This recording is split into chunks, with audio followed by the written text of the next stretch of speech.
Oh, it's you Oh, again. oh my God, we're Welcome. back. Oh yeah, so hello everyone. We thought we'd do another one of these videos talking about ya boy Spacedock once again. This will probably be our last video on him for a while, as well, it gets a bit samey if you talk about the same kind of content It after a kind of while. gets old, yeah. Yep. Yeah. I'm only joined here by Cross today, I'm afraid, because we did have Only another me. guest Rip. plan, but they couldn't make, unfortunately, because of timing. So we've just said, we'll just go ahead with it Carry. anyway. The show will go on. Aye, yeah. Yeah. So this video is going to be probably the spiciest one we've ever done on Spacedock, because we've already Oof. seen this video back when we first started looking into Spacedock, and oof, there is a lot wrong with this. Honestly, I can't remember it. It'll probably come I back to me, remember but bits and yeah. pieces, but we'll see Yeah. what we can do and come into it. Actually, do you have the reference for that quote that comes up at the end again? That offer makes. Uh, the what now? He misquotes something out of Oh, yes, context. that quote. Yeah, Yes. I think I remember that. The article. I saved that somewhere. Yeah. Um, Well, I'm gonna have to hear him say it again so I can find it because I don't see it. I think yeah. I posted it somewhere. Sure. I think I posted over here in the chat, didn't I? There it is. I see it now. Yep. As you can see, I've kind of tidied up the stream a bit so it looks more in focus. Let us know in the comments or we're on Twitter or wherever and just say how we think of it and give us ideas for improving it. And I think we will start this. And we'll see how much Hmm. of this we remember. So what this I'm video is opening up about the is article. he does not like Audible. Um, when he started selling his new book, the audio drama, The Sojourn. And yeah, he has some things to say about Amazon and Audible, which will be, well, you'll see for yourself. So, are you ready, Cross? Oh yeah, no, I All got right. the article up and ready. Okay, I am prepared. there he is again. Hey everyone, Daniel from Spacedock here. In Hello, a rather Daniel. different video from usual today, I'm here to talk to you all about the experiences we've had with Amazon Audible whilst trying to distribute our science fiction audio drama, The Sojourn, and what we Just for context, this happened about a month ago, I believe. This video came out. The trouble we've had. Yes. Well, Space Dock I is does he have like an editor or something or? I think he has an Ah, editor, and I think he has some kind of team that help him work on videos and maybe the Sojourn itself. you know what? Fair enough. If that's the case, I retract my sarcasm. Okay. Sarcasm retracted. Aye, fair enough. we've learned about how that company treats creators. In July of 2020, we submitted the first volume of The Sojourn to various platforms, including Audible. We did so 3 weeks in advance of The Sojourn's planned launch date. Um, I don't think I brought this up the first time I watched it, but it's 3 weeks. 3 weeks does not seem like a long time To in the like world of send it to the publishing. publisher. Yeah. Um, I'm not sure. Hmm. Maybe. Um, Because it sounds like it happened really quick, like yes, within like a month. Like I'm not sure if that's how unusual that is, but it does sound pretty quick.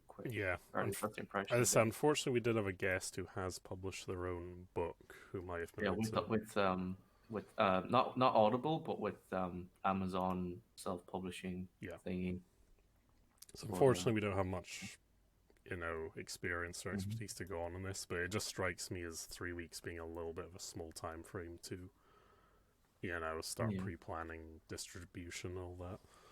Yeah. Like, Anyway, because I used to do film production stuff, and even film production wise, that's way too quick. yeah, it just strikes Yeah. me as a bit odd. But we'll carry on. Yeah. As Go we on. were told that would be enough time for the files to be approved. You were told that'd be enough time by who exactly? Who told you that? Like, Is I he a publisher or is Amazon Audible the publisher? I think Amazon Audible is his publisher, isn't it? well, it's one of his publishers. Well, he's going to talk more about this if Oh you yeah, he want to. gets into that. Yeah. Okay. and processed. Google Books and various other platforms managed to get the volume ready to distribute in a couple of days, but as I'm sure many of you have noticed, it took Audible a frankly ludicrous 4.5 months to get the volume up on their store. Now, we'll get more into this as the video goes on, but what you gotta bear in mind is Audible is probably the biggest company that publishes books. And they have like so many other books that are going up, like daily. So, like, put it this way. So, what was it? Last night, the Suez Canal got unblocked, and there was like what almost, let's just say 300 ships each side of that canal trying to travel through that canal, and it's going. They estimate it's going to take about 10 days to get those ships through. So, if you decide you're going to go and join the queue with your ship at the end, because your shipment is due in 3 days, but there's still 10 days of shipments going through there. How do you expect that to happen? Yeah, exactly. Because there's still all that stuff, as in, you know, the analogy, I'm using it as information or books in this case, with Audible putting them on the website. They still have to process all of that information to be able to actually, you know, have it visible on the website. And like, this takes time, and I don't know why he's moaning about it. Yeah. You know what? He can be annoyed because, you know, because it's frustrating, but like, you're joining the queue essentially. Yeah. What I'm getting at is, you don't attack the company for that, because they're a big company. They're going to be busy. Like, I know he's not done that right now, but the point of this video, as the one that we're watching, is because it's literally that. Yeah. So I don't understand. Anyway, we'll carry on. I think Though this delay did make it difficult to coordinate our marketing efforts and kept a large audience from being able to access the Sojourn for some time, it was not nearly as crippling to the project as what we later discovered regarding revenue rates for creators using Audible. So yeah, this is kind of the crux of the whole video that he's starting to get into now, which is... Well, it's interesting what he says. Yeah. He's broken the argument into two problems with Audible: the getting it up really slowly and the money, which he's about to start talking about. Yeah, all right. This is my favorite part. Oh yeah, this is this is the part where I got really angry at him last time. Yeah. Okay, go on. In a recent article from the Alliance of Independent Authors, it was discovered that Audible, and by extension Amazon, has not been properly honouring the contracts it signs with creators. Oof. All right. There's That's a fairly big allegation. Yes, from... I don't know who these people are, and hey, you know what, they could be a very reputable, you know, group of people. Yeah. But he seems to be basing this on one article, like, which... Well, we'll see if he elaborates more, I guess, on where he gets this info from. Like, the person I was trying to get for you to have on as a guest, like, that worked with Amazon, had like no issue with publishing on Amazon. That's why I was... Anyway, continue. All right. Yeah. Audible publicly states that it offers a paltry 40% revenue payout to creators who sign an exclusive distribution deal. I mean, it's fine to describe as poultry, if that's his opinion, I suppose. You know what? No one forced him to sign an exclusive deal with Audible. Well, again, that's kind of what we are getting the crux of our response to this, which we'll get into in a moment, I think. With Audible, and a truly abysmal 25% for non-exclusive deals. However, through... So, what made me I think made you laugh when we first watched this is I brought the point of, hang on a minute, why doesn't Daniel from Spacedock, the gentleman who's doing this, you know, owns this channel, didn't he just why didn't he look into this beforehand before he approached Amazon? Why didn't he just like get a couple of people he knows and just record the thing and publish it on his channel? It would have cost him like nothing. He could have done that, but I think like he could have got a bunch of friends together. You could have bought them like a few beers or something to pay them, like for compensation or whatever, and like record it with your friends and then put it up online. Like, you're saying anyone editing it. Like, I'm saying that like he didn't need to go way overboard with the production costs of the thing. He could have done it a lot cheaper. especially when it's his first one. Oh yeah, absolutely. We'll probably get into more of that later, but Yeah. we might save that for the review. Yeah. I don't want to do too many more videos on him, but at some point we're gonna probably review his book just to judge it on its merits, which I think is fair.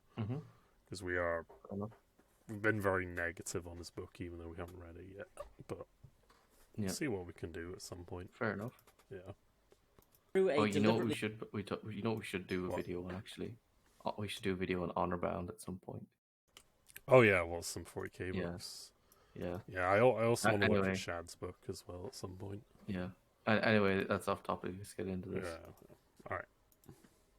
The obscure and confusing reporting system, Audible has actually been paying creators significantly less than even that for each unit sold, resulting in a 13% revenue payout for creators on a non-exclusive deal.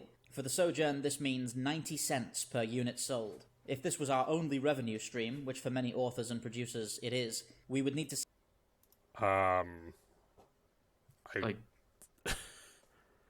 They're selling a book that, like, you wrote the book. Yeah, that's why you're getting royalties. You're not getting the full amount for the book being sold because you didn't print every single book. Amazon did. Yeah. And I know it's a digital thing, so that's probably why he's kind of more upset about it, but the crux of our argument is no one forced him to sign this contract with Amazon. Like, you might not like it, like, you might think it's horrible and it's kind of... the audio is digital, but the actual hard copies aren't. I think he only sells it in digital format. Oh, does he? Oh, it's weird. an audio drama, so I think that's the only format it's in. Like, it's not even a traditional book when you think about it. It's just... Yeah. Oh, I was taking it as it was a hard copy book as well as the audio drama. Okay, so it's just the audio drama. There's no outside... Not that I'm aware of, no. Yeah, alright. So, again, this is the point we come up to, and I just want a disclaimer as well. Like, neither of us particularly like Amazon as a company. They've done some really shady and strange anti-consumery stuff in the past, but you have to be fair to them and defend them sometimes. And they're just a corporation, and in this instance, they're actually. I don't think they're in the wrong on this one. They offered him a deal, and he just didn't like it. He took a contract, and he wasn't happy with what he got. He got what he had agreed to. So, they're not in the wrong on that, Yeah. That's just how it is, I guess. Yeah, that's just how things are sometimes. Like, again, you can definitely criticize a company for saying that's kind of an unfair rate to get, but that's the contract they offer, and hey... Like, 40... What was that? 40% for exclusive contract? That's pretty good. 40% for exclusive is okay, yeah, I guess. Yeah. Especially when you're reaching quite a large audience with Audible. Like, because you're paying for access to their audience and to their services on their like website and servers and whatnot. Like, and they handle all of the sales for you as well. Like, it's not like you're going to be on doing that too. Like, so, and what about the sales that don't work, or if there's a problem and then you have to go and do the customer care stuff? Yeah, refunds and whatnot. Like, that's Amazon is the one taking all that financial investment and risk. Oh, the financial risk is Amazon has taken the risk. You're just giving them the product to sell. You're just giving them the rights to sell it, like, you're getting your royalties. What did you say? 90 was it pence or was it dollar? It was like 90 pence per unit, or cents, whatever, per unit sold. He worked out roughly for the non-exclusive contract, which, like, considering how big Amazon is, and like Audible's audience and market is, it's not that terrible in the long run. Like, it looks like peanuts at face value, but that all adds up considering how many units he's probably sold on Amazon. I don't think he actually mentions how many units he sold. No, he doesn't. He actually never mentions how well it sold. Yeah. So, oh man, I think this video is going to get worse though, unfortunately. We're already 2 minutes in. Jesus. Okay. Yeah, go on. Sell more than 15,000 units simply to recoup the cost of production. Okay, so here's the big problem. Yeah, this is what I think I was trying to talk about and was misremembering why I was upset at him. I think this is what I got angry about at him about was he's trying to recoup cost of production. Their cost of production shouldn't have been that fucking high. Nope. If you can't recoup the cost from it. For your very first book, you need to sell 15,000 yeah. just to break even on what you spent on it. Wow, that's and it's like, yes, sci-fi is a popular genre, but is your book going to be that popular that it's every not even single a book. It's an hour and a well, half it's an audio drama with one Yep. part. Yeah, that he's selling right like now. maybe I should rephrase that. Is your product that good that people are going to go out and try and get it? Yeah. Just because you do adverts doesn't mean people are going to buy it. Just because you have a professional actor read a lore video on your channel doesn't make your product amazing. Like when I used to do things before Stu, what I used to do is I used to have my advertisement be just pretty much word of mouth. Oh yeah. Because that's all I ever needed. I never bothered paying for advertisement. Yeah, I mean, you're just selling a little story, in paper. Yeah. I mean, he's not. Yeah. He's trying to sell I don't even, like, it's such a bizarre choice. I guess he figured, oh, mate, I'm this popular guy on YouTube. I'll make this epic fucking audio drama. You know what? Like, he just let it all go to his head is what I'm thinking happened. You know what, Stu? Here's my big fucking audio drama thing. Take a look at it if you have a chance. If you could give me a shout out on your next video, that would be great. Oh yeah. There you go. I can maybe even give you a $5 as well on the side, and that's it. Like, just ask people to advertise it. You don't need to go and spend tons of money trying to do that. You can do the cost of advertisement a lot cheaper. Even the cost of just production alone. Like, it's so easy to do that kind of stuff nowadays because software is available. He has friends. He has friends with other YouTubers. I've seen him talk other YouTubers talk about him, like Eckhart's Ladders. Like, oh yeah, my good friend from Spacedock. It's like, yeah, why don't you just ask him to show your book? There's nothing wrong with that. What was his name? Daniel, was it? Daniel from Spacedock, yes. Hey, Daniel from Spacedock, come DM Stu or me, and we'll have a chat with you. We'll do an interview, and we'll have I don't know, fancy lights or something. We'll have hot chocolate or whatever. We'll have hot chocolate, yeah. Or beers, I don't know. Yeah. We'll see. We'll have hot chocolate and beers. There you go. Oh man, hot chocolate beers. Oh wow. I'm sure that's a thing. Yeah, no, I'm open to talk to the guy. I doubt he will, but hey, never say never. So. Yeah, that's worth trying it. Yeah. All right, let's carry on with him. So. Yeah, go on. Yeah. For comparison, Google Books takes a 50% commission and pays us $5 per unit, which, to be frank, is still largely unreasonable. How is that unreasonable? That's a lot. Like. Hang on a second. So he's saying he's getting $5. His book is selling for $10, I guess. $10. So he's getting I see, because 50% commission. Okay, so he's getting 50% so he's getting $5 per book sold. That's fucking good. Yeah, I should say he didn't pay for the copy of the book. Yeah, fair enough. I should say he changes his percentages around the terms of them for some reason when talking about Audible and then when talking about Google. So when he talks about Audible, that's the revenue payout to the author for exclusive, non-exclusive. I think what he's done here is he's written the script at different times. Yes. So he's writing a script, but then he goes and he has lunch or something, and then someone rings on you on the phone, and you kind of lose your train of thought. And then you go back to doing it. I think that's what's happened there, and he's missed it when he was editing. Yeah, because when he then talks about Google, what he says is commission, which means something different. That's how much the publisher takes from you. Yeah. Well, it's either that, or he's using the specific terms that those companies use. Maybe, but it's a little confusing. I picked up on it when we first watched it. Oh yeah. Because the point I'm getting at is I'm avoiding the conclusion. I'm avoiding jumping to the conclusion that it's deception. I don't think it's deceptive. It's probably a mistake. I don't think it's deceptive. I think he's just made a mistake. It's there. Strange that you would. It's a bit weird, yeah. But hey, some people do strange things. So I'm gonna take him at what he's at face value, Yeah. what he's saying here, because like I don't need to know all of the information. Regardless, 50% is more than generous, I think, That's from a very good. digital for publisher. Yeah, that's pretty good. Like if you produced a product and you're getting 50% of every product sold, that's still really good because you didn't physically build every single product. No. All right.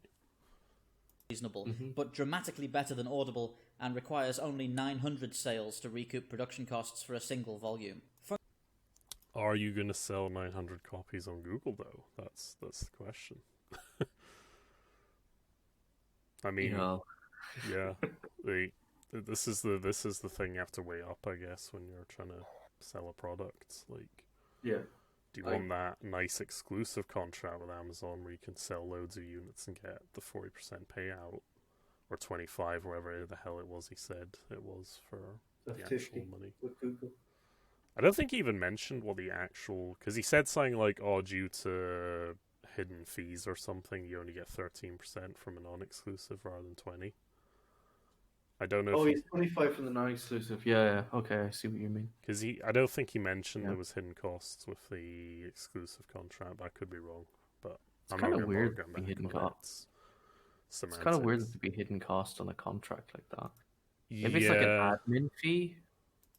You know what? Let's just go back. Yeah. All right. Out to creators who sign an exclusive distribution deal with Audible, and a truly abysmal 25% for non-exclusive deals. However, through a deliberately obscure and confusing... This is what we missed. Okay. Oh, this is the refund stuff. Oh yeah, he gets into this later. In other words, if the author sells 50 books and 30 of them are exchanged at the author's expense, displays this as 20% net sales, the offer is no way... Well, that's just the refunds then. That's not them giving you less money. Am I wrong? Am I reading that wrong? Are you there? I don't think you're reading it wrong. I think he made a bad investment. Like, he invested in this audiobook and published it, and he didn't get the returns he thought he would get, and he's just annoyed. I think that's all this video is. But what I'm getting at here is 30% actual revenue payout. The payout didn't change. He just made less than he thought he would because some of them were refunded. They didn't break their agreement or contract, as far as I can tell from... He just didn't get what he thought he was going to get. Like, he misunderstood the contract that he agreed to. That is what this is, I think. Like, this alliance of independent authors, like, I think they have a weird... No, you know what? I don't want to say anything about them because I have no idea what their whole angle on this is. I don't know anything about them either. So. Yeah, but I just feel like this is misconstrued a little bit, what they're saying. I think he's not being deceptive, but more so he's misunderstanding the situation, and he's kind of looking for evidence to prove his point without understanding what he's talking about. You know what I mean? Yeah. Okay. 30 of them are exchanged at the author's expense. That doesn't make sense. Like, Amazon give them the refund. You like, the author doesn't pay for the refund. Like, you know what? This is ridiculous. I'm not even gonna get further into this. Yeah, I'll think about that some more one day. But right, let's carry on. Yeah. Dramatically better than Audible, and requires only 900 sales to recoup production costs for a single volume. Functionally speaking, Amazon is essentially giving the Sojourn away. They're not. They're not. Jesus Christ. When I looked up the Sojourn on Amazon, it was free because, they give a free audiobook to your first, like, when you set up your Audible account, like, to try and get you to set up an Audible account. But other than that, like, I'm pretty sure it's not free. No, I mean, it was on sale for like $2.20 like a week ago, which is kind of funny. It's because it's like from a few years ago when it came out. Was it? Was that No, it 2 years only ago? came out like last year, Yeah. earlier Well, this year. they do like their like book bundle, like the bargain bin kind of thing now and again, where they have sales on just random books because they're not really that popular and they're trying to Well, shift them. that was the sale that I saw it on. Yeah. Yeah, so Yeah. that might well.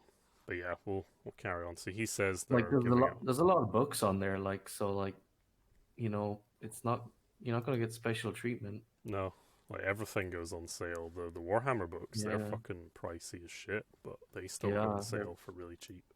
Some of them are really hard to get. Mm-hmm. Well, I like to get hard copies of books, I should Yeah. specify. Yeah. All right, Anyway, go on. let's see what else he says. So he says they're giving away, which is not true.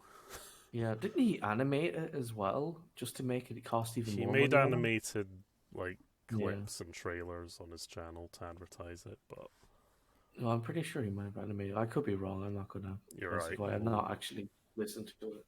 Yeah, we'll carry on. Let's see what else he says. Go on, quick, get into it. Yeah. Audible and Amazon have done nothing to provide meaningful value for the 79% commission. Oh my god. Oh god, Jesus, this is where he gets very Meaningful silly. They've literally sold your book for you. How is that not meaningful value? Yes, they've taken away all the pain of trying to sell this yourself as a self-published my guy. God. Yeah. I'm starting to get really tricky. Fuck me, this is where it gets bad.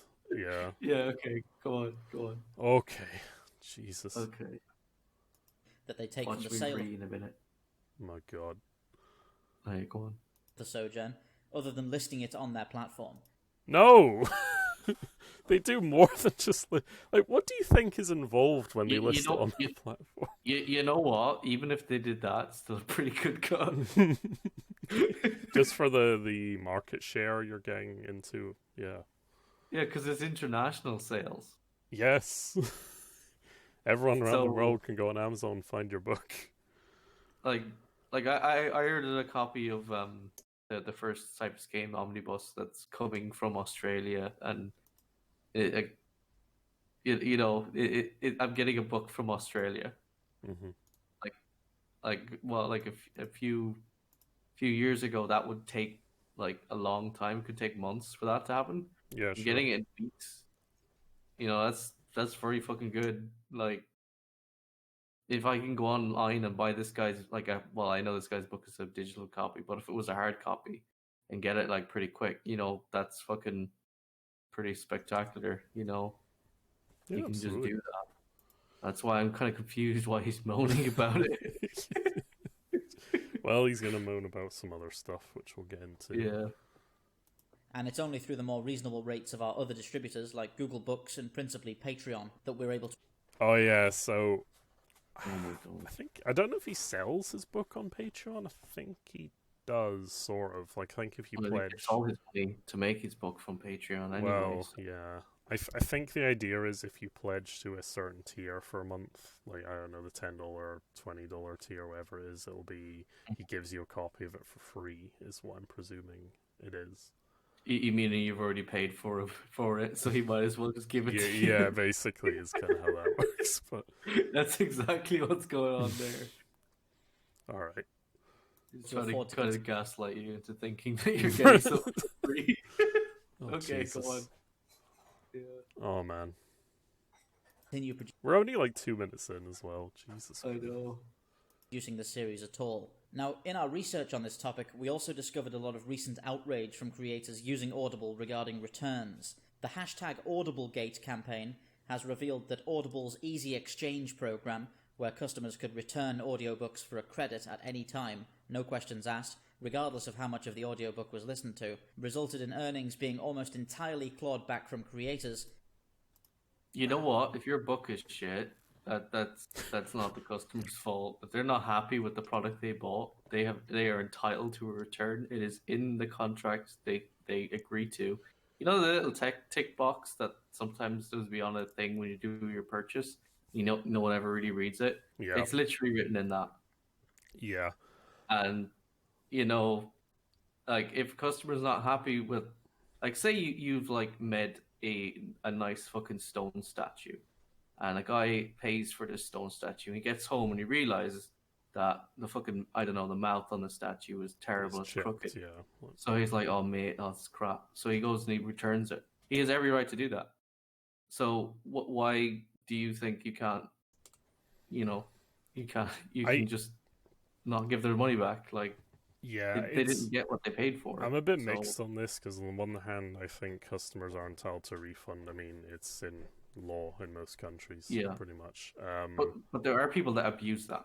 That's what I'm getting at too. With Steam, where people are buying Steam games, then returning them after like a few hours playing, sometimes finishing the game, then returning it so they can get another game for pretty much free again. Yeah. Which is kind of really shitty. But you know what? That's just them being unethical. Or not even unethical. Maybe it is unethical. You know what I'm trying to get at. Yeah. It's them being shitty people rather than... I do think... Like, I sort of get his point here. There probably should be a system whereby... There should be a system there, yeah. If you've listened to, like, over a quarter of the book, you can't refund what it could be at that point, maybe. You can probably return 2 or 3 books, but if you keep doing it, then you get blocked from doing it. Well, I think that's what he gets into, because I think he does, to be fair, mention how Audible did change the refund policy because it was getting abused too easily. So then why is he talking about it then? He's trying to show... If they fixed the problem that he had... Yeah. Okay, never mind. I just don't get how he's framing this as it's taking money out of the creator's hand. Like, it's not really. That's just the company has a refund policy that people are abusing. Like, well, that's really on the people that rather than, that's shit, but that's just how it is. Because, you got into business. This is what business is like. It's always been this way. I don't get it. But here's the thing. If a unit is sold... right? And they return it, does that mean Audible doesn't give the creator their money back? I have no idea. Like that, maybe that's what he's getting annoyed about, and in that case, I can sort of see it if that's how it works. But that still doesn't excuse some of the stuff he says in this video. Like, Jesus Christ. Yeah. We'll get into more of that in a minute. All right, let's get into it. Rather than being shouldered by both Audible and the creators cooperatively, a particular... Hold on, let me just double back so I get what he's saying there. Rather than being shouldered by both, no questions asked, regardless of how much of the audiobook was listened to, resulted in earnings being almost entirely clawed back from creators, rather than being shouldered by both Audible and the creators cooperatively. But how has it not been shouldered by both of them anyway? Like, I don't know. This is absurd. Like, he's getting into some really weird semantics here about... Like, he's implying the author pays for the entire refund, which I feel like isn't really true, but... You know what, I would need to look more into this refund policy thing, because maybe there is something dodgy about it, but... Yeah, well, I'm just going to take him on his face. I'll give him a pass here, fuck it, maybe there is something wrong with this, but it sounds strange, Like, I feel like it doesn't... I don't know anything about it, and I don't want to comment on it, but it does sound a bit odd. That's why I'm a bit confused as to what's going on. Yeah, like, it's really confusing what he's trying to present here, but... Let's just... I'll take him as word for now on this point. A particularly savvy Audible user could easily exchange a completed audiobook for a new one, repeating this process several... That's what I was saying there a minute ago. Okay, yeah. Oh, yeah. Okay. ...times in a month, and thereby finishing 4 or 5 audiobooks. Jesus Christ. I'm sorry, but I just find that really funny, like, how much that could be abused. Like, that's kind of silly. Well, I mean, that's on Audible and Amazon to sort that out, but... Like, I'm not gonna do some shit like that, because I like to, collect books. That's why I prefer having the hard copies. Oh, yeah, because I might want to listen to them again, Well, you can always just listen to them again, but, like, if I get a book and it's shit... Like, I got a book about... it was about the Crusades, written by... Like, it's an old book from the 1950s that was published in Chicago, I think. So it's this American book on the Crusades. I thought it was interesting. I've never really read a book about the American perspective on history of the Crusades. I literally threw the book across the room against the wall. It's the only time I've ever done that after the first paragraph, because they mentioned Israel 4 or 5 times. And I'm What? like, that country didn't exist at the time period that man. we were reading about, like that they're talking about. Like the That's country kind of was called silly. Palestine at the time, or not the country, but the region was called Palestine at the time, and they were just literally like gaslighting you into like it's just U.S. propaganda Oh basically wow. Okay. in a history book, and it's the only time I ever got angry at a book like that. I still have the book because like I'm not gonna go and fucking get rid of it I was gonna because it's a say, funny story that I can say this is the book that has some propaganda in it. It's a terrible book, but it's there. like, you bought a product and there was nothing Yeah. wrong with the quality. Like, there was nothing wrong with the. I could have returned it, but I didn't. Yeah, like, it's a shit Yeah. book, but hey, sometimes you buy shit product. Books Yeah. you didn't enjoy. Like, there's no. It's Yeah. not really a reason to refund it. I don't think it's more of a. And if you want, there's always a secondhand bookshops you can sell those books Oh to. yeah, Yep. Whilst And then only you can one make of some money back. sure. Yeah. All right, let's Anyway. get through some more of this. those authors receives any revenue. Audible confounded this problem by Let me just see a bit more of that. Hold on. All right. month and thereby finishing 4 or 5 audiobooks, whilst only one of those authors receives any revenue. Audible confounded this problem by deliberately concealing exact analytics regarding returns from their authors to hide what was happening, causing some creators to lose tens of thousands in revenue over an unknown period of time. I would really need citations to figure out what the hell all that was about. Like how I think he is citing it here. This document he's showing you is, I assume, it's like a, not guild, what's the word I'm looking for? Union. And like an authors union, is it? I And this think is their... so. Yeah, like I need to look into this myself though, because all he's done is taken this screenshot, and he's already shown this screenshot earlier in the video as well. So. Yeah, same one. And it doesn't. I've read a bit of it. I've read it, and it doesn't really explain much, honestly. It's basically just, oh yeah, it's displayed differently or whatever from what you'd usually expect, which is a bit silly, but I don't know if that's proof that they're siphoning money or whatever the hell it is he's trying to establish here. Mm-hmm. It's a little confusing, I must say. Like, I do apologize if people think we're getting a bit mixed up on this, but it's just... Oh, yeah. It's again, this is the problem with Spacedock. He does not present things very well at all. And it just leaves me asking questions. He talked about questions. ships really well. Like, spaceships. Talks about ships alright, yeah. Like, I had no problem with that. That was pretty interesting. I learned some things. This is all like business and law and legal things, and it's like consumer I don't law. think I don't think he's following it correctly. Like, I'm struggling to keep up with it, but it's just me too. I don't looking at face value just from the screenshots he's showing us, I don't see a huge issue. All I can tell so far is that their refund policy is a bit open to exploitation. That's about it. Yeah, But well, I'm more familiar with media law, but yeah, in this instance, I don't know much about selling books, but even like audiobooks in this instance, but damn it, I just don't really know what to say. Well, let's carry on past this, hopefully. Time. Audible have since updated their policy so these Yep, there we go. He starts to mention this now.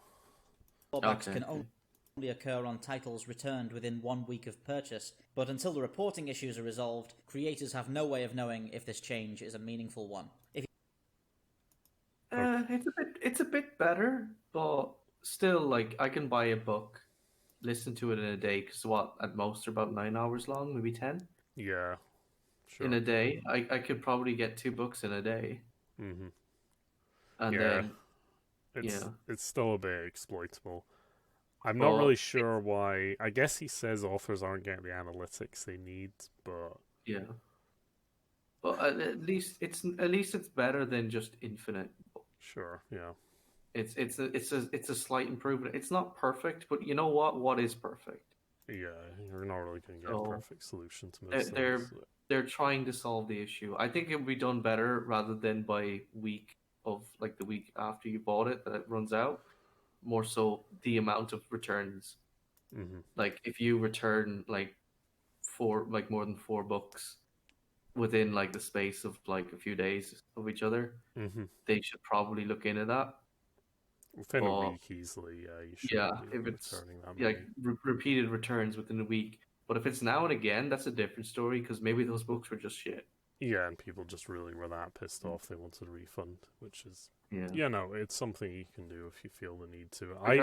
Again, I'm personally kind of the opinion, well, you read a shit book and you paid for the product, But like, if you had like you bought like 7 books and like 5 of them are shit and you want to return them, and you can't just return them because it'll have the blockage that will stop you from returning them, then just wait a week and return it. You can just wait. Like, you don't need to get that money back straight away.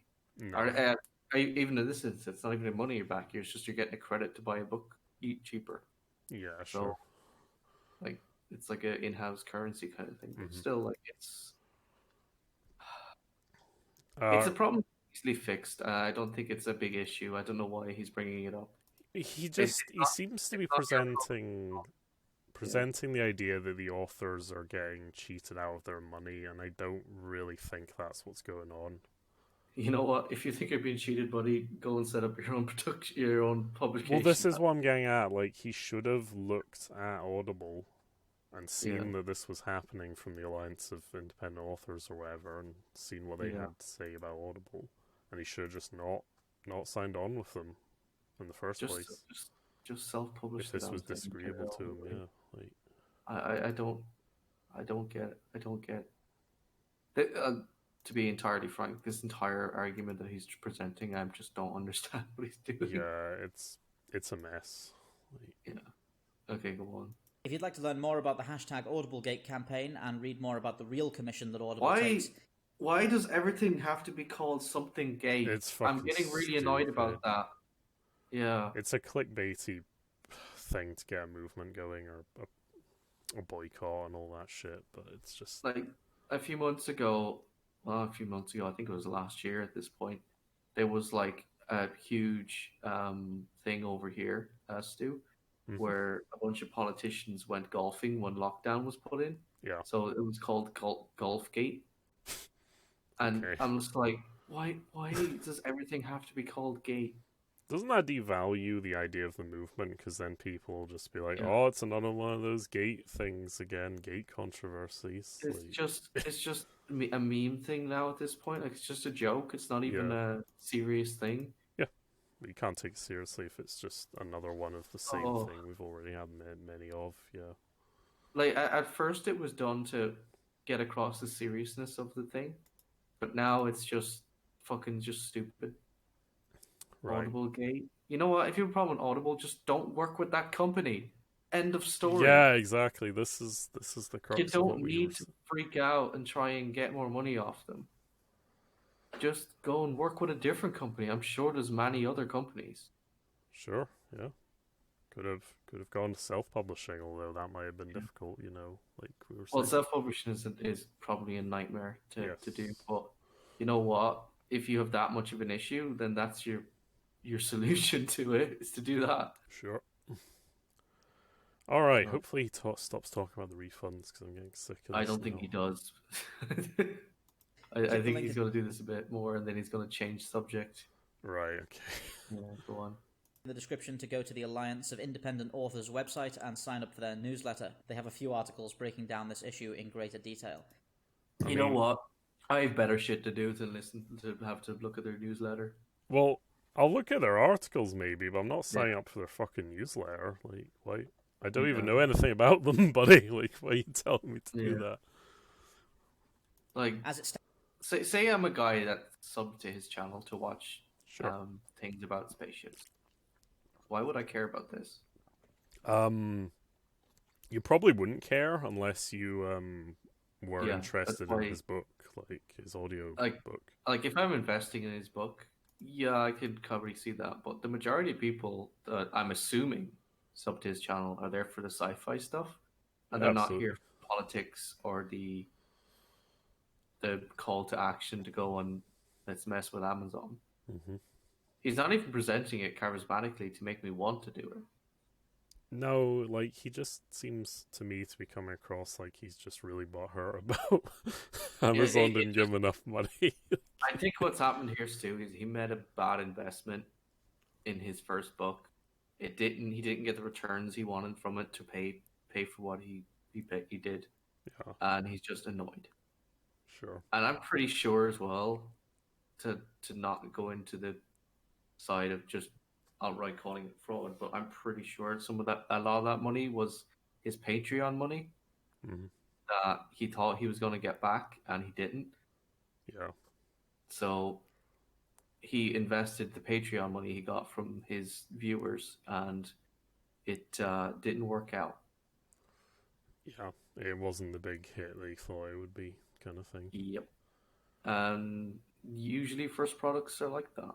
So yeah, I'm really confused as to why he literally thought it would be the next The Expanse or Star Wars or something. Yeah. Or it would blow up and be fucking really good. The reason The Expanse blew up is because it was actually a good show. Mm-hmm. And there weren't many good sci-fi shows on at the time as well. Yeah. Sci-fi's a CGI. weird one because it's very expensive to do a sci-fi show. And I think a lot of TV people just are skeptical about doing it because it's a niche audience a lot of the time as well. So it's usually not going to rake in the views like the quirky rom-com or whatever will, you know. The thing I heard about The Expanse was what made me check it out. Is not that it was sci-fi; it's that it was Game of Thrones in space. Yep. That got me interested in it because that's how you sell a show. Yep. You relate it to something that they already know about. Mm-hmm. Yeah. Anyway, let's get on with it. We'll carry on with this. Yeah. Stands, I'm seriously considering removing the Sojourn from Audible and focusing solely on other distributors. Then do it. Sorry. Then fucking do it. Like, but he doesn't do it. His entire problem. And like it literally solves his entire problem. You see, he doesn't do it, and yeah, because he wants their money. Yes. Distributors. So he's just going to moan about it. He's not going to actually do anything about the problem. Yeah, pretty much. We'll get. He'll elaborate more on this, I think. Considering removing the Sojourn from Audible and focusing solely on other distributors that pay their creators responsibly. Right. Okay. Here's again where I have a problem. Oh my god. Paying your creators responsibly. They're a corporation, mate. They're a company. They don't have an obligation to pay anyone responsibly. They offer you the contract. Well, they did pay him.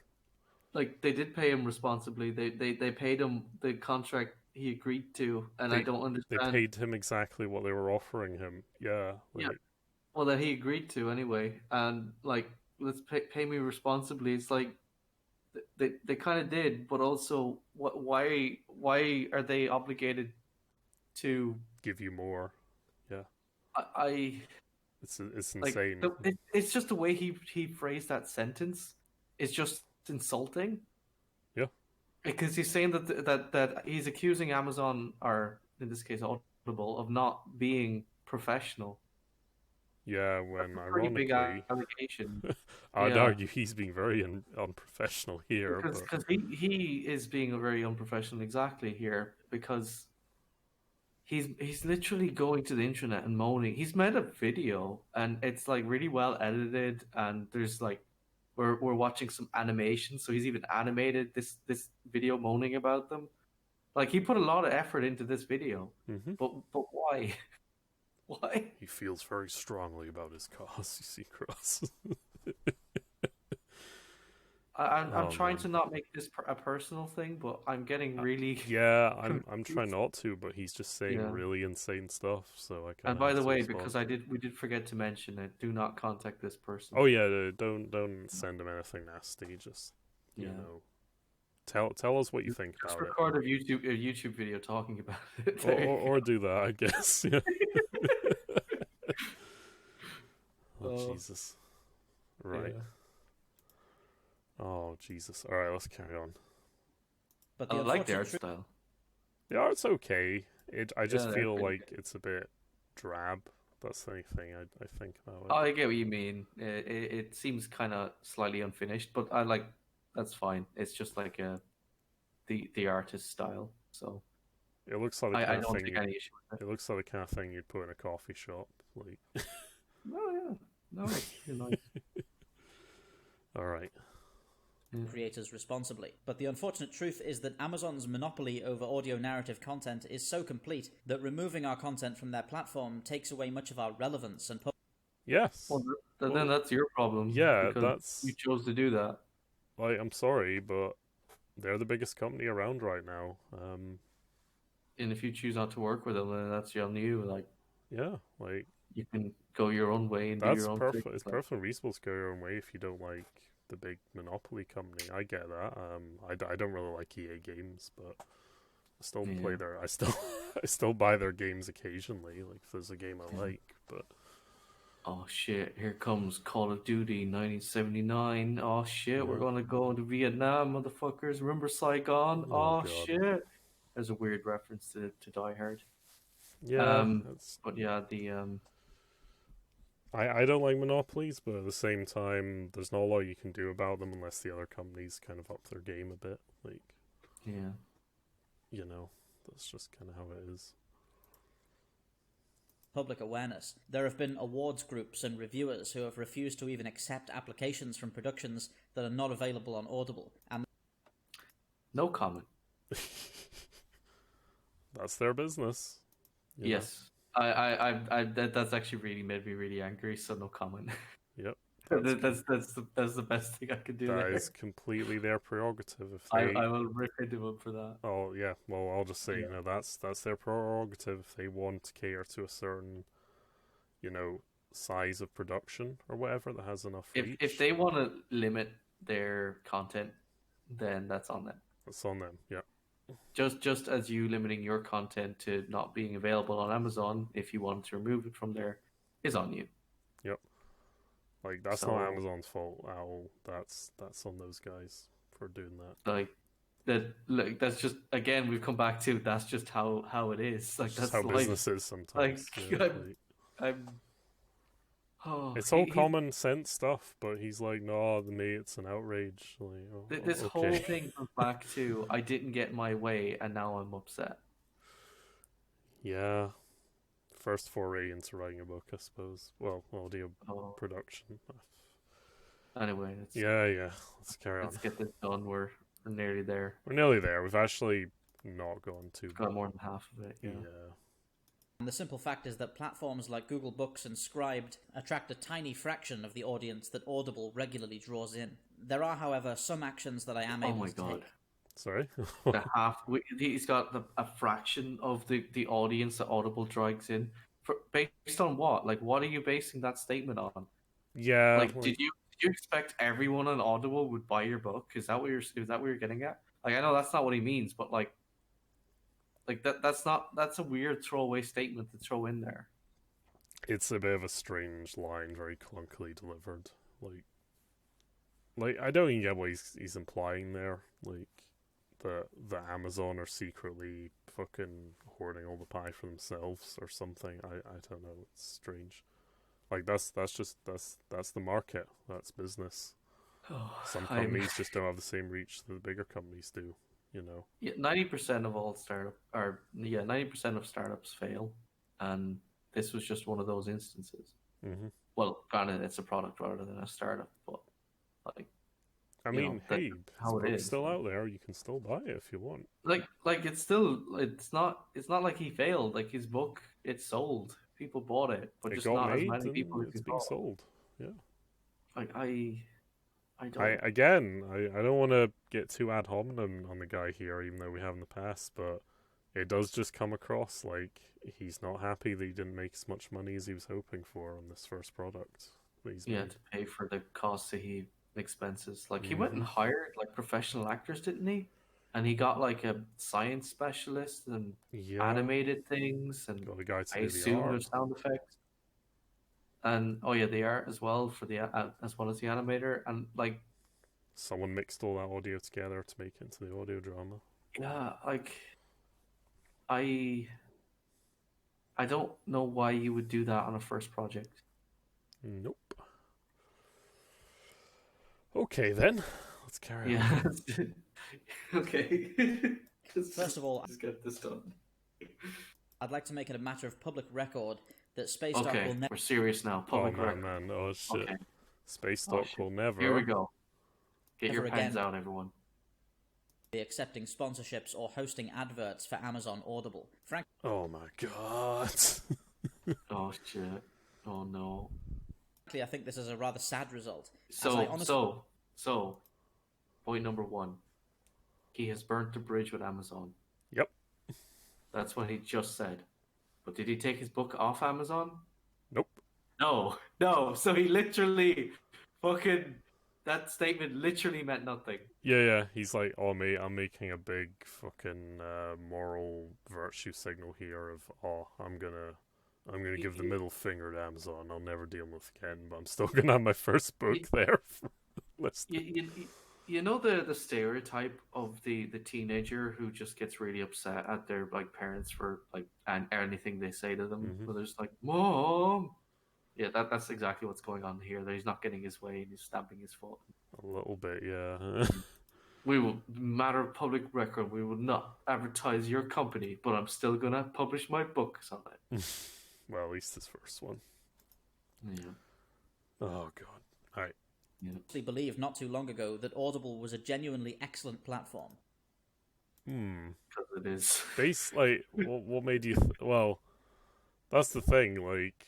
Assumedly, like... Did you not look into it at all before you thought, I'm going to publish my first book? Did you read the small print document that you get? Because I have, like, in my folder over there next to me is my documents for when I was considering doing affiliation with Amazon.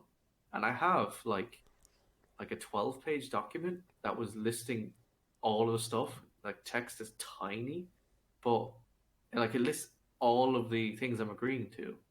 Like, I don't remember any of it, but I have read it. Like, did he read that with the Audible doubt one? It. Yep. Funny thing is, I know lots of YouTubers that have had no problems with Amazons that have done sponsorships with them. I really wanted to do it. I just didn't get around to You know what's really ironic? His friend, or whatever, Eckhart's Ladder that he knows, Star Wars YouTuber that I've been watching now and again. Yeah. He used to do Amazon Audible sponsorships. I wonder if he still does them, knowing his friend got burned by them or whatever. If he did, it'd be hilarious. It'd be hilarious if he was still taking sponsorships after this, yeah. Yeah, go on. Alright. That was creating opportunities for up-and-coming voice actors and shining... You know what? You know what would be better for up-and-coming voice actors? For you, Mr. Spacedock, to self-publish to self-direct and produce your own audio book, publish it on your channel, and personally hire up-and-coming voice actors and give them a really good wage. Yeah, that'd be nice. That would work out a lot better, and they would be getting paid more because it's not a corporation. Hey, you could even get people to audition for it, send in their demo reels or whatever of what they can do. Then you can choose who to cast for the character and all that. Yeah. That'd be cool. Then you've taken all the power away from Amazon. Kind of like what mods do, yeah. Game mods. It solves his problem. And it helps the community, the voice actors, the people who want to become sound designers, the independent animators and artists. Everyone gets a piece of the pie, and it's more than they would working with a corporation. It's strange that he had the impression that the biggest company in the world for audiobooks or whatever right now were like really virtuous and wanted to help young creators out. Like, that's a little naive to assume that's what the company's aim is. Like, they're there to sell the reason products. You get from a big corporation is because there's more people involved in it. The less people involved in the project, the more money you get out of it. Yeah. Okay, let's carry on. Yeah, go on. shining a light on a thoroughly underappreciated storytelling format. But what I've discovered, having now been on the other side of Audible's publishing process, has left me completely unwilling to support their organisation in any way. If you're a YouTube... Oh man, he sounds so salty there. So I no longer support Amazon in any way. But buy my book. You can get it on Amazon. Okay. YouTube content creator yourself, I'd encourage you to do the same, and I hope you'll all spread this message to any creators you're a fan of. Okay, so you heard that there, Cross. We're never to go to Audible, according to him. Yeah, you heard it, everyone. Don't buy books from Audible because they're bad people. They're very bad. They're very naughty boys, and he has literally made a YouTube video telling them so, just like we've made a YouTube video telling him so. Okay. Jesus. Oh, man. There's so many layers to this. Jesus Christ. I just cannot take this seriously. I'm sorry. No, we're nearly through this anyway. God damn. Okay. The truth is, with the Sojourn, I'm luckier than most. My existing fan base and wonderful patrons allowed me to keep this project afloat. Yes. However... And it's them that meant the loss, not you. Yeah, however, you probably shouldn't have overproduced this for this product of yours. Like, it's the first project, Jesus. You know what, as well? Yeah, get some nice art and whatnot, but you don't need to animate it and get, like professional actors. You can just get, up-and-coming actors and do it that way. Or even people you just know, Oh, yeah, absolutely. You know the other thing I've thought about? People that literally just write books like Shad, right? Yeah. Shad's probably happy with Audible because he didn't really have any production costs for his book. That's pretty good. I think the only production cost he has was getting it as an audiobook, like getting a guy to read it and all that. Yeah, yes. But I guess. I can't imagine that cost all that much. Probably Probably because Shad knew what he was doing. Yeah. Because Shad is pretty good at, organization. Mm-hmm. His channel is pretty good, so I assume he's good at organization. Like, he can put together a coherent, Well, Shad has a team that helps him out. Yeah, I'm not surprised. Like, he's probably making enough money from Patreon to be able to take on a team to help him do things, which I assume the Spacedock guy has done as well. However, I don't think anyone on his team is telling him that his argument doesn't make any sense. Yeah. Which is a problem.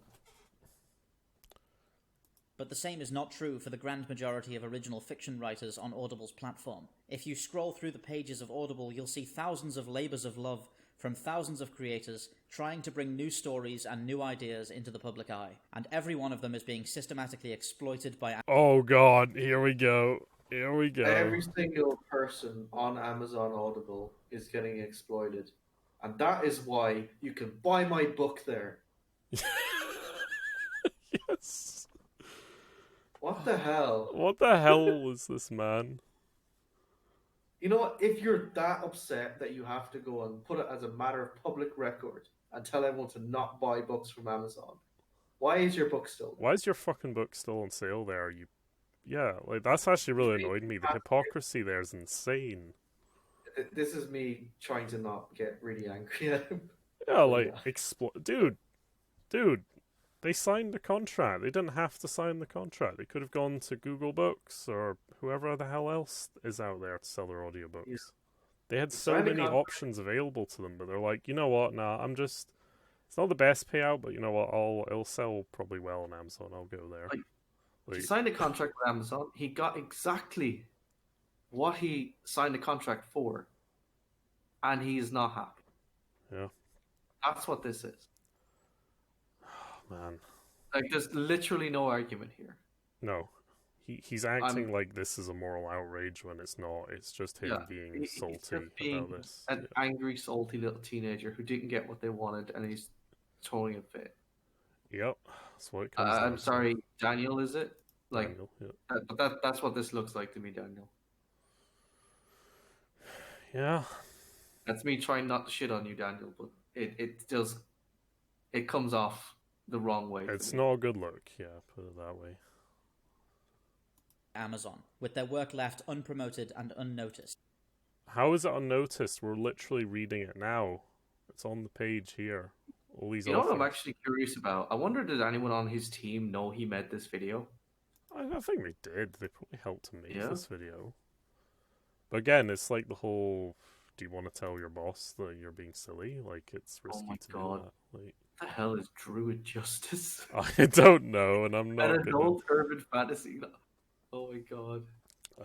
It sounds really edgy. Yeah. It is, but you know, it's like Harry Potter with a sword. It could be amazing. Who knows? It could be. I don't know. It could be great. I just thought it was a weird title, but okay. It could suck as well, or just be But you know what? You can get it on Audible and listen to it. Only from Audible. That's an exclusive right there. Oh shit! Yeah. Look, it's got like 5 stars too. Most of these aren't exclusive, if you notice that, because they don't have the label. I don't know. No? I can't see. It's tiny for me right now. No. But like it has 5 stars, so maybe it's really good. I don't know. Yeah. All right. And their rightful earnings being stolen by a corporation. They're not being stolen. Amazon, Audible especially, they're stealing from all these people right here.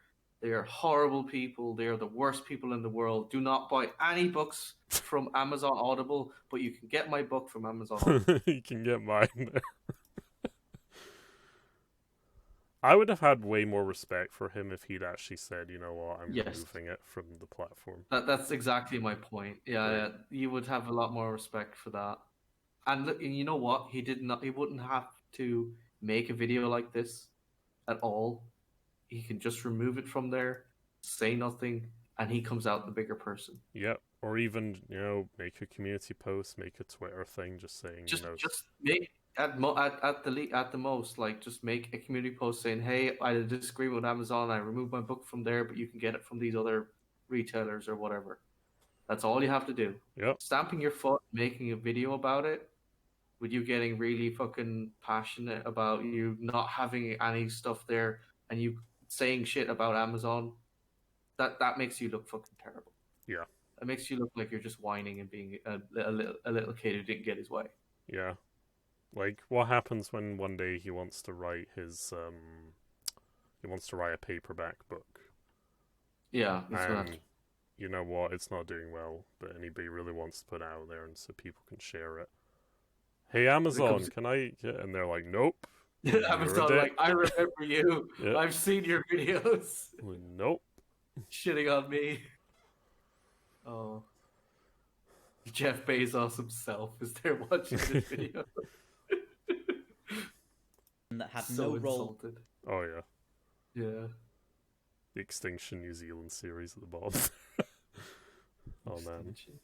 Whatsoever in creating those stories in the first place. I don't yet know. Wait. Hold on. Sorry. However, in creating those. Hold on. There we go. By a corporation that had no role whatsoever in creating those stories in the first place. Well, here's the thing. Those aspiring authors might make profit on their books, which, in a sense, helped the author create more books by giving them a livelihood. So, no, in fact, the business, the corporation that's publishing your book, is enabling upcoming authors. They're being really helpful, actually. Yes. Yeah, I mean, hey, it might not be the biggest money in the world, but they are helping. Like, all these books here that are on this front page, like, not all of them, there's one there with 3 stars, but like the majority of them here have like at least 5 stars or like 4.5 stars. Like, they're apparently pretty good books from what the system is showing me there. And you know what? All of those people I've never heard of before, and apparently their content's good. And I wouldn't know that they existed only for Amazon Audible. Sure. The only thing I will say is a bit of contention for this. All these books he's shown, they have like 20 ratings at best, so not many people have actually reviewed. Oh, I can't see that because not many people actually have rated or reviewed these books. It's very blurry. But then again, that doesn't necessarily mean anything. Most people don't bother leaving comments or reviews on stuff anyway. So. Yeah. Oh, I tried actually. I leave a few reviews on some stuff I got on Amazon. Was it last week, and it wouldn't let me. Yeah. It's like, no, you're not allowed. And I'm like, but why? All right. It's like your comment was not related to the product. I'm like, but it was. Yeah. I'm confused. That reminds me of when Will left a review for that shark movie, like the Meg or whatever. Yeah. The Meg, That was actually pretty funny. They let it be posted on the thing, and it was not to do with the movie at all. All right, let's carry on. Yeah, go on. I don't yet know if the Sojourn will remain on Amazon, but if you're... Dude, you should have removed it. Like, if you felt this strong yeah. about it. You know what? If you were pissy and annoyed and you actually removed it, you still would have had more respect from me on this. Mm-hmm. But Jesus, you didn't even fucking remove it from it, and now you're calling your audience to action to fight your crusade against fucking Amazon. Just why? It's such a strange thing to get this. And you know what? You know what? It's not even just like just a weird thing. All in all, the worst part is like he's not even respecting his audience's time. He's just wasting the audience's time on this. Yeah, like this is a long video to make a rant about, like 7 minutes. But I mean, video length doesn't really matter too much at the end of the day. But yeah, it's really the content that matters in the video. But mm-hmm. All right. If you're a fan of the series or interested in checking it out, I'd encourage you to either buy the volume on Google Books or, better yet, pledge to us on Patreon. So buy the volume? Yeah, so it's a hard copy? No. It's or did he just misspeak? It's one volume of a audio drama that's in 3 parts, which totals for an hour and a half. So okay. So he's just using the physical term for a digital thing. Okay, I guess that's just the archaic term is following over into the transition into a digital product. Yes, it's a semantic thing is what I'm getting at. It's very confusing. It's annoying as well because his thing is not like most other authors' projects. Yeah. Most of those people he's mentioned before are just people that have wrote a little paperback book or whatever and just put on audio format and sent it to Audible to hopefully sell it. I've just realized this is the part where he gets the thing you had me look up, which I posted over in the Discord. You'll see it there. If you wanted to show this video. But yeah, he's like saying, I highly recommend you on Google Books or Scribe or wherever. Like, why have you still got on Amazon then if you don't intend for us to buy it there? Because he knows people are going to still buy it on Amazon. Yeah. Anyway. Where you'll get it for a slightly lower price and also gain access to the various pieces of extra. Wait a minute. You can go to Patreon and get it there for a slightly lower price, so you don't even get it for free on Patreon. Wow. That's pretty bad. So what he's doing there is he's pocketing pretty much the majority of the profits from the Patreon one. Whereas the other ones he's only getting a small amount. You know what? That's almost unethical right there. So like how a lot of products, especially like a collection of books or something would work is we've got, book 1, book 2, book 3, book 4, book 5. You can buy all 5 books individually. It will cost you say 10 sterling per book. Okay, that's 5 books. That's 50 sterling in total. Or you can buy the omnibus edition and get it at 20, and you get all 5 books for like 20. The thing they're selling there is actually the omnibus edition, not the individual books. Oh man! So what he's doing here is just like you can buy it any place you can get this fucking Sojourn book, except Amazon Audible, of course, and you can get it if you buy it at my shop on my Patreon. I'll give you all this free extra content. But it's like no, you're not. You're just pocketing the majority of the profits from that. You're pretending it's a better product for the consumer customer. Yeah.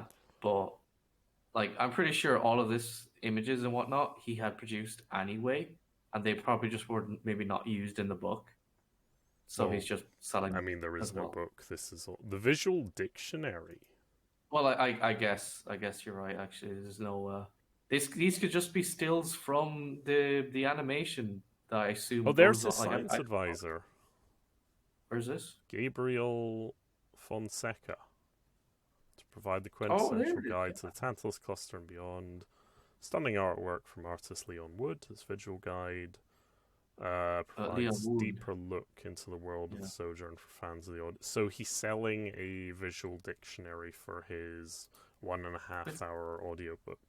It's like you know how they have like the Lord of the Rings movie companion book where it's like all of the production. Star Wars has them as well, yeah. It's that kind of thing for his thing. That's fair enough. That's fine, but he's trying to make it sound like it's something like extra, but like he probably had that produced already.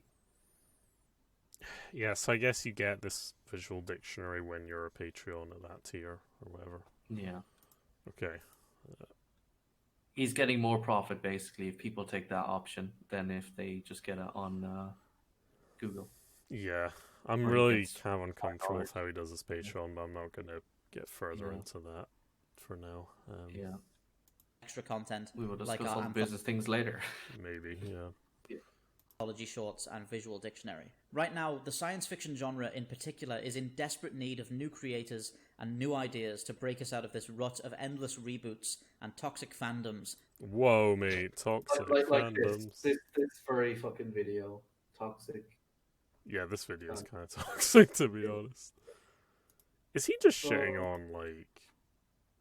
What is he trying to shit on there with saying toxic fandoms? Well, in fairness, I found the Warhammer fandom to be pretty toxic.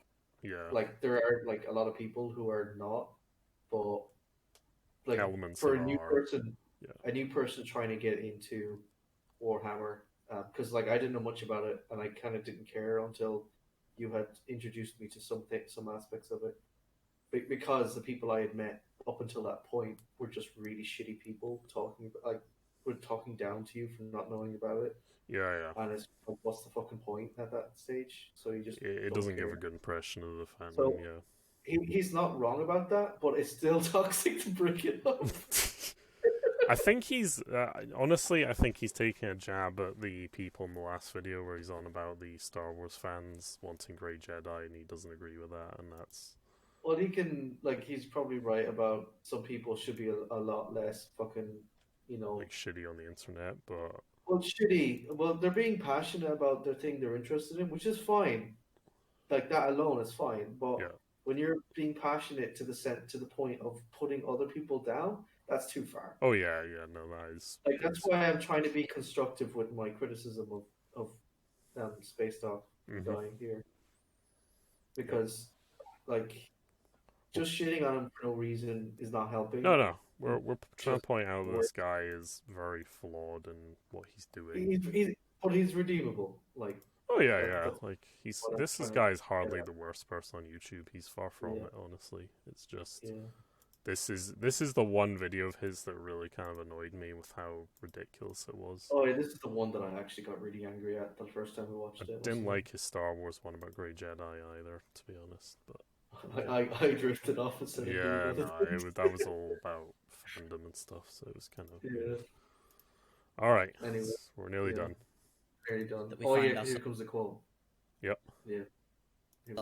These creators exist, and they're out there every day working to try and make something new and to rejuvenate the sci-fi genre. These people and their work deserve to be celebrated above all else. Okay, no, right. There's a problem there.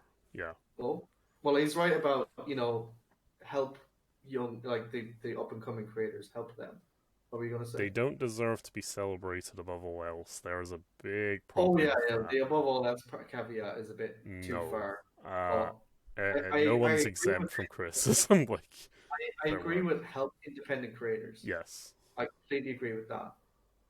But don't go a bit too overboard with that. Oh, they need to be cherished and coddled. It's like, no, if they do something shitty or write something stupid, then you call them out, and so they can get better. In fact, coddling them just leads to more of this shit. Yes. And that's the problem. I think that might be the problem. Is I don't think anyone's told them that this was a terrible idea. Yeah. Okay. All right, let's get not to be taken advantage of by corporate highwaymen. Corporate highwaymen. Oh my god, yeah, no, this fucking Like people who gaslight you into thinking that they're giving you a really good deal, but you know what? This company is terrible. They're the worst people in the world. They're stealing from all their creators and whatnot. Do not buy any products for them, but you can get my book there. corporate highwayman. Like he's implying that the corporations are somehow forcing people to. Oh, he's just fucking being Oh a salty Jesus, little bitch, and he's fucking stamping his feet and calling them names. And you know what? it's fucking pathetic. I'm sorry, I'm gonna say it. In a business point perspective, or from a business perspective, if you're just gonna call people names, you look bad. Fucking stop doing this. Yes. Like for just your own sanity, Mister Spacedock Daniel guy. Don't fucking do this. More better things you could do with your time. Like, Yeah, you could just work on your next book. You know, just don't publish it on Amazon. yeah, absolutely.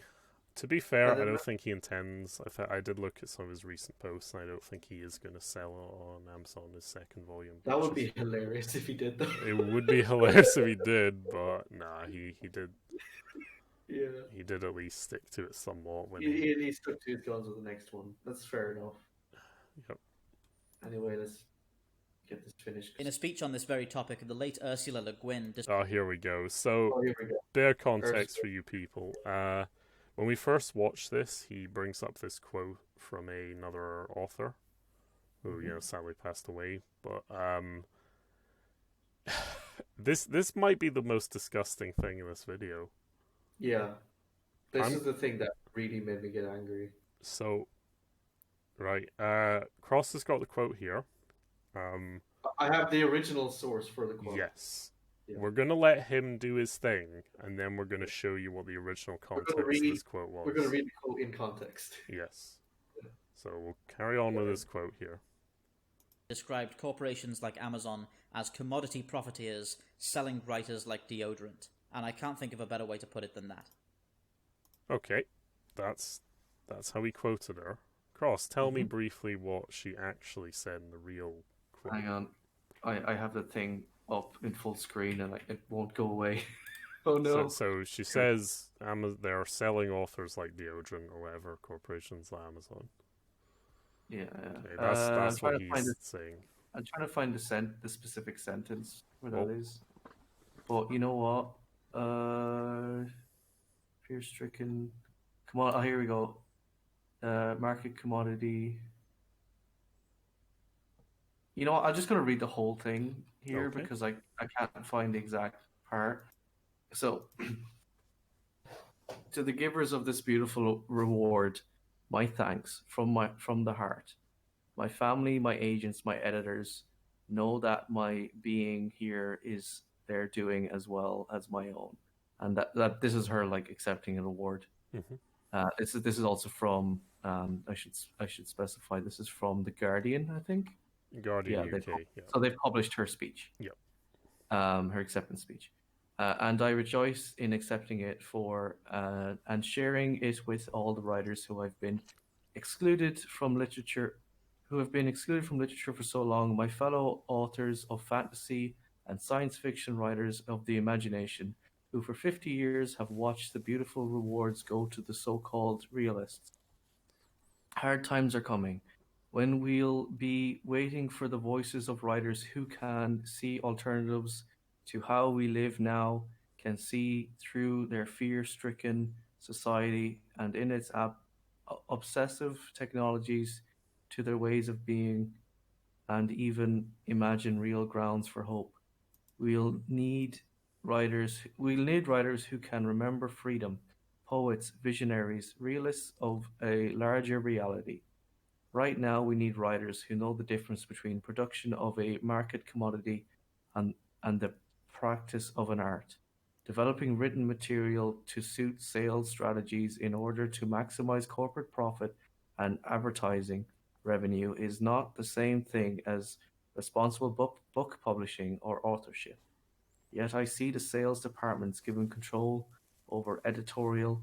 I see my own publishers in a silly panic of ignorance and greed. charging public libraries for an ebook 6 or 7 times more than they charge the customers.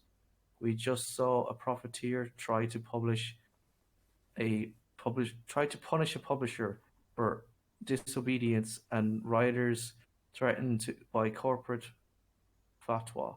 I don't know what that word means.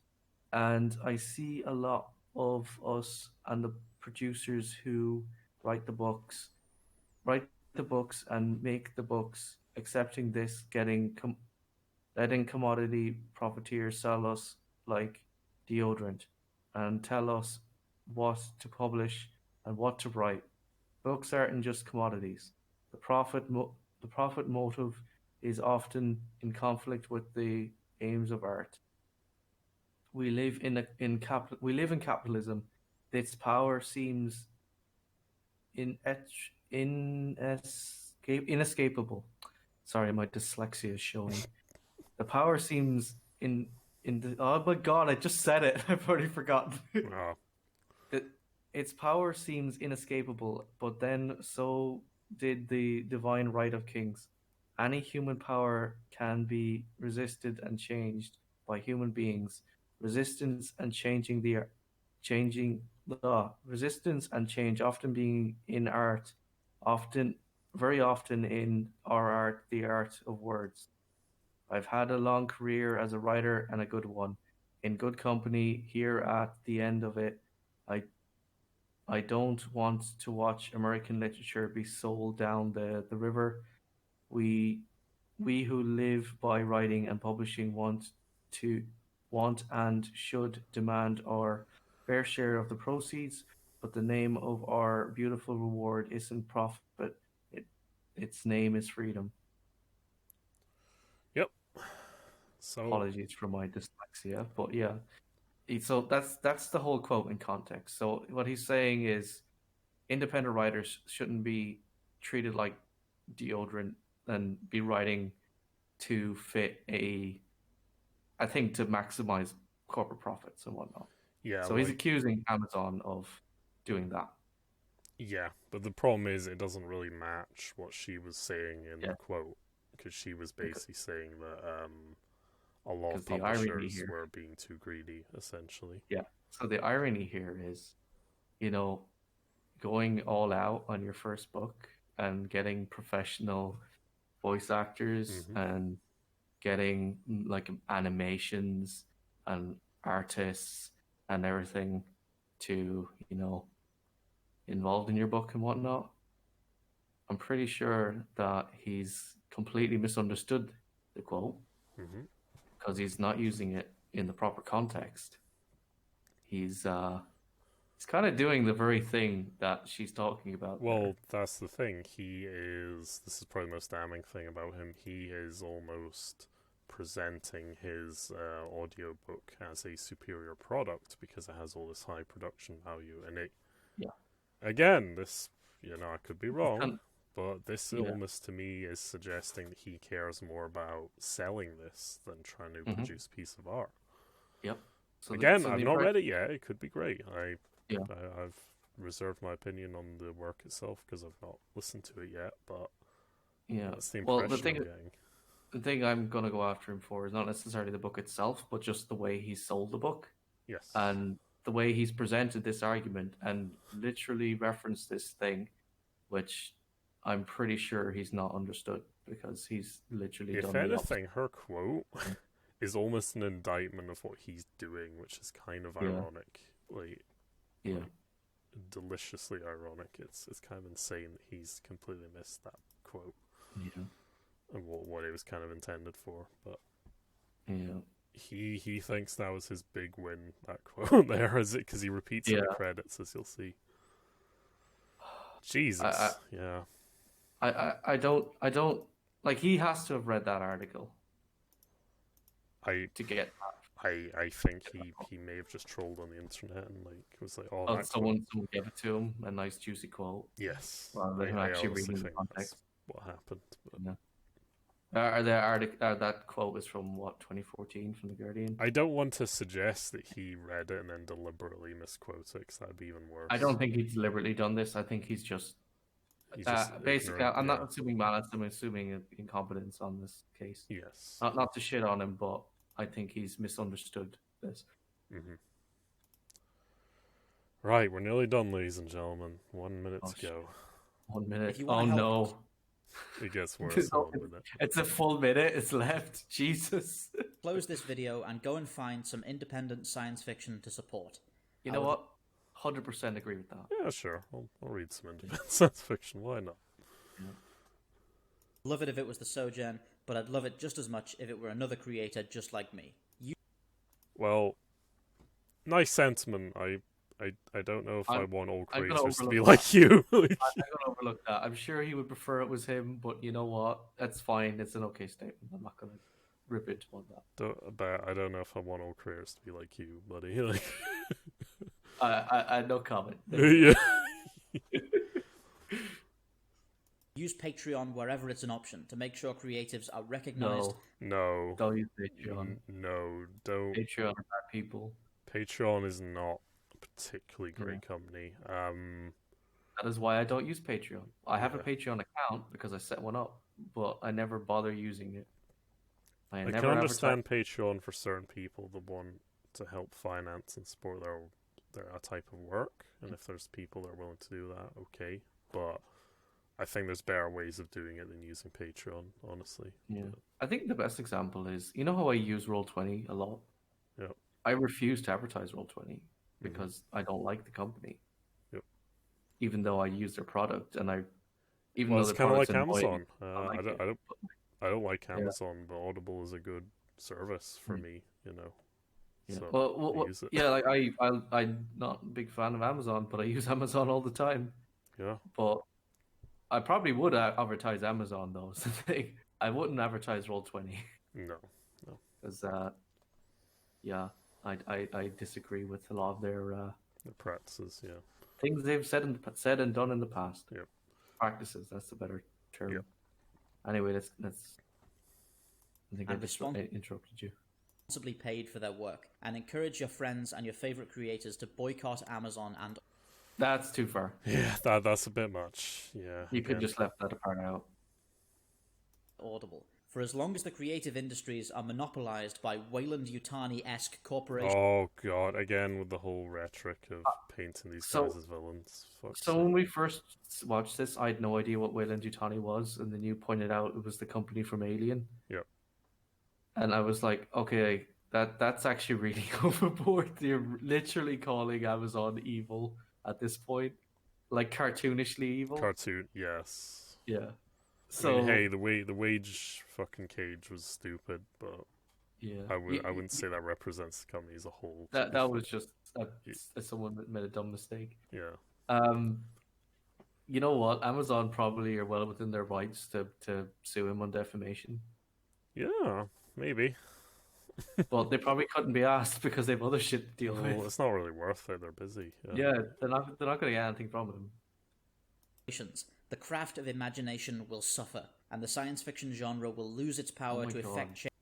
It's so overblown. Like yeah. the entire science fiction genre is going to suffer because Audible did a bad. Like let's just assume that Audible is fucking, you know, with their creators, like they're like stealing money from them. That's not going to affect science fiction. No, you can still make science fiction without Audible. Like. Yeah, I don't. He's just completely overblowing this whole thing. Yep. Imagination will suffer. Imagination will suffer. They're going to take thoughts away from you. The science fiction genre will lose its power to effect change and to inspire. The science fiction genre affects change. Well, it kind of did. Like, it inspired Elon Musk to want to go to Mars. I guess, yeah. I guess. I mean, to be fair, I guess Star Wars inspired a lot of more interest in sci-fi, mainstream interest. Again, he's overblowing it again. But you know what? I'm not going to argue with him on that. He's just doing his whole thing where he's blowing things out of proportion. Very hyperbolic, yeah. It's like, yeah, he's just trying to sound important. New and innovative ideas. Thank you all for listening. This is Daniel from Spacedock, signing off. Alright, I just want to show you the credits. So there you go. That's where he kind of misquotes her once again, and it's kind of makes me uncomfortable that he did that, as if that somehow makes his point more valid when it doesn't at all. In fact, it makes his point seem worse, honestly, when you look at her full quote. Yep. Yeah. I'll just see if there's anything else here. I don't think there is. I don't think there is, no. Well, Jesus, there's a whole, like, couple of seconds left. Oh, I think it's to be all dramatic. It's to be all edgy and dramatic. Oh my god. Which he fucks up by then having ads for his other videos on top of it, so you can't see it. Yep. Well, there we go, Cross. We did it. We talked about his Audible Gate thing. This was, what, like a month in the making? We finally got to sit down to do this? Yeah, we saw this a while back, and it really, really pissed us off, made us angry the first time we watched it, but we kind of had a more mellowed response this time, but still got a bit spicy at certain places, but I think we got our point across fairly well.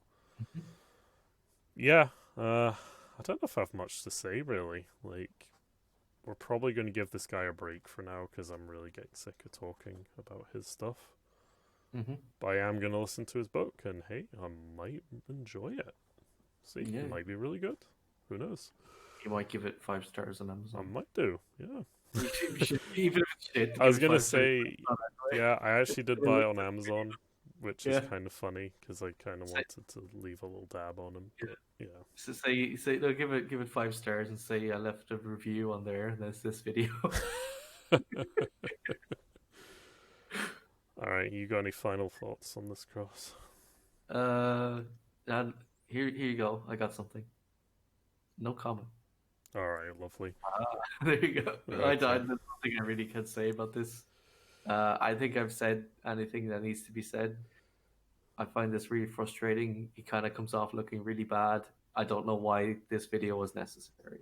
It really wasn't. In fact, I think it's her as image more than it's that helped any Audible Gate movement or whatever. So this video comes off as something you made in the heat of the moment of you just being angry, and you made a video and you published it. However, you've clearly had people work on this because there's like the text is animated. You know what I mean? Yeah, like it's got some like there was balance a in lot the of video. Yeah. this heated spare the moment thing that made you look bad. So I don't know. He thought this would be his big ideological crusade against. well, he was Audible. calling the people to action to go and fucking But cancel Amazon and cancel. no, canceling things is not a good thing. Especially not doing it like this. This is a horrible way to do it if you really were that passionate about not liking Amazon. But If you know what, if you don't like it, just boycott it. Just don't do it. yeah, there's so many better ways he could have done this whole thing. But That's why Irish invented boycotts. yeah, but here we are. You know, Don't like it, don't bother with it. There you go. yeah, but here we are. I've no idea when the next like responding to video will be, or will even be about. Maybe we'll review Shad's book. That could be a fun one to do. Oh, you know what I have already listened to, and we could probably do it a lot easier because I'd need to listen to Shad's book. Would be Honor Bound. Yeah, we could do a review of Honor Bound. Just do some random 40k books. I both liked and hated it at the same time. Yeah. There you go. There's a preview for you guys. All right. Well, thanks for watching. Hope you enjoyed this, as clumsy as it was. Let us know in comments on Twitter, wherever, what you thought of it, what could be improved. Did you hate it? Do you like it? Whatever. And we will see you all again soon. Have a good one.